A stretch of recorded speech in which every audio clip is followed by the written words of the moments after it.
ಬಂದರೆ ಅವರ್ಸನ್ನು ನೋಡೋದಾದರೆ 3.5 ಅವರ್ಸ್ ಅಷ್ಟೇ ಸರ್. ನಾನು ಜಾಸ್ತಿ ಸ್ಟ್ರೆಸ್ ತೊಗೊಂಡು ಯಾವತ್ತೂ ಓದಿಲ್ಲ, ಪ್ರೆಷರ್ ಹಾಕೊಂಡು ಯಾವತ್ತೂ ಓದಿಲ್ಲ. ಒಂದು 3 ಗಂಟೆನೇ ಓದಿದ್ರು ಕೂಡ ಸೆಲ್ಫ್ ಡಿಸಿಪ್ಲಿನ್ಡ್ ಆಗಿ ಸೆಲ್ಫ್ ಸ್ಟಡಿ ಮಾಡ್ತಿದ್ದೆ ಸರ್. ಮತ್ತು ನಮ್ಮ ಟೀಚರ್ಸ್, ನಾನು ಹಾಸ್ಟೆಲಲ್ಲಿ ಇರೋದ್ರಿಂದ ಟೀಚರ್ಸು ತುಂಬಾ ಸಪೋರ್ಟಿವ್ ಆಗಿದ್ದರು. ಯಾವುದೇ ಕಾನ್ಸೆಪ್ಟ್ ಅರ್ಥ ಆಗಲಿಲ್ಲ ಅಂದರೂ ಕೂಡ ಯಾವುದೇ ಒಂದು ಸಮಯದಲ್ಲಿ ಹೋದರೂ ಕೂಡ ಅರ್ಥ ಮಾಡಿಸ್ಕೊಳ್ಳುವಷ್ಟು ಪೇಷನ್ಸು ಕೂಡ ಅವ್ರಿಗಿತ್ತು. ಸೊ ಅವರ ಒಂದು ಎಲ್ಲರ ಸಪೋರ್ಟ್ನಲ್ಲಿ, ನನ್ನ ತಂದೆ ತಾಯಿ ಸಪೋರ್ಟ್ನಲ್ಲಿ, ನಮ್ಮ ಪೂರ್ತಿ ಕ್ರೈಸ್ ಡಿಪಾರ್ಟ್ಮೆಂಟ್ ಅಂತಲೇ ಹೇಳ್ಬೋದು, ಪೂರ್ತಿ ಕ್ರೈಸ್ ಡಿಪಾರ್ಟ್ಮೆಂಟ್ ಅವರ ಹೋಲ್ ಸಪೋರ್ಟಿಂದ ಇವತ್ತು ಈ ರೀತಿ ಆಯಿತು ಸರ್. ಸ್ಕೂಲ್ ಬರ್ಗಿ ಅಂತ, ಇಲ್ಲೇ ನಮ್ಮ ಹಳ್ಳಿ ಪಕ್ಕ 3 ಕಿಲೋಮೀಟರ್ ಇರೋದು. ಸೊ ಆ ಸ್ಕೂಲಲ್ಲಿ ನಾನು ಪ್ರೈಮರಿ 5th ಸ್ಟ್ಯಾಂಡರ್ಡ್ವರೆಗೂ ಮುಗಿಸಿದ್ದು.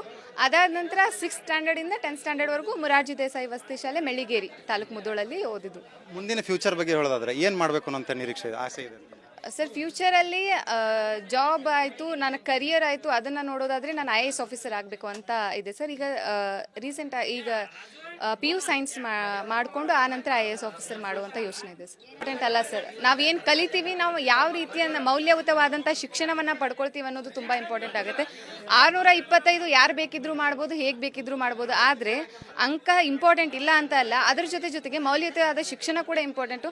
ಅಂಕ ಬರಲಿಲ್ಲ ಅನ್ನೋದಕ್ಕೆ ಯಾವುದೇ ರೀತಿಯಾದ ಡಿಪ್ರೆಷನ್ಗೆ ಹೋಗುವಂಥ ಅವಶ್ಯಕತೆ ಇಲ್ಲ. ಯಾಕಂದರೆ ಜೀವನದಲ್ಲಿ ಇದು ಮೊದಲನೇ ಸ್ಟೆಪ್ ಮಾತ್ರ. ಜೀವನ ನಮಗಿನ್ನೂ ತುಂಬ ಹೇಳ್ಕೊಡುತ್ತೆ. ಜೀವನದಲ್ಲಿ ನಾವಿನ್ನೂ ತುಂಬ ಸಾಧಿಸೋದು ಬಾಕಿ ಇದೆ. ಇದು ಬಿಗಿನಿಂಗ್ ಅಷ್ಟೇ. ಬಿಗಿನಿಂಗಲ್ಲಿ ಸ್ವಲ್ಪ ತೊಂದರೆ ಆಗೋದು ಸಹಜನೇ, ಇಲ್ಲ ಅಂತ ಅಲ್ಲ. ಸೊ ಚೆನ್ನಾಗಿ ಪರ್ಸೆಂಟೇಜ್ ಮಾಡಿದವ್ರಿಗೆ ಕಂಟಿನ್ಯೂ ಮಾಡಿ ಅಂತ ಹೇಳ್ತೀನಿ. ಯಾರು ಸ್ವಲ್ಪ ಕಡಿಮೆ ಆಗಿದೆ ಅವರು ಇನ್ನು ಸ್ವಲ್ಪ ಫೋಕಸ್ ಮಾಡಿ ಚೆನ್ನಾಗಿ ಮಾಡಿ ಅಂತ.